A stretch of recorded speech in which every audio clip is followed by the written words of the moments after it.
সাম্প্রতিক বন্যায় প্লাবিত হয় ফেনী, নোয়াখালী, কুমিল্লা সহ প্রায় 12টি জেলা। দুর্গত এলাকার মানুষদের উদ্ধারে প্রতিকূল পরিস্থিতিতে দক্ষতা ও সাহসিকতার সাথে কাজ করে বাংলাদেশ সেনাবাহিনী। জীবন বাজি রেখে সেই কর্মযজ্ঞে সামিল হওয়া সেনা সদস্যদের মধ্যে প্রথম সারিতেই আছেন সদ্য কমিশন লাভ করে কুমিল্লার সেনানিবাসে যুক্ত হওয়া লেফটেন্যান্ট বায়েজিদ বোস্তামি। কখনো কাঁধে করে বন্যাপীড়িত শিশুকে উদ্ধার, আবার কখনো কোলে করে বৃদ্ধা মাকে নিরাপদ স্থানে নিয়ে যাওয়া। তীব্র পানির স্রোত কিংবা তলিয়ে যাওয়া ভূখণ্ড থেকে উদ্ধার করেছেন অসুস্থ ব্যক্তি কিংবা অন্তঃসত্ত্বা মাকেও। বায়েজিদের এমন সাহসিকতা তাক লাগিয়েছে সবাইকে।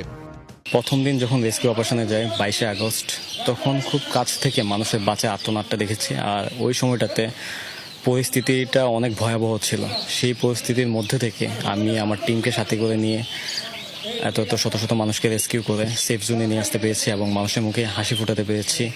বন্যা দুর্গত এলাকার 350-র বেশি মানুষকে উদ্ধার করেছেন এই নবীন সেনা কর্মকর্তা। পেশাগত ক্যারিয়ার স্বল্প হলেও সহমর্মিতা ও মানবতাবোধে অর্জিত মানুষের ভালোবাসা দীর্ঘ এই তরুণ সেনা কর্মকর্তার।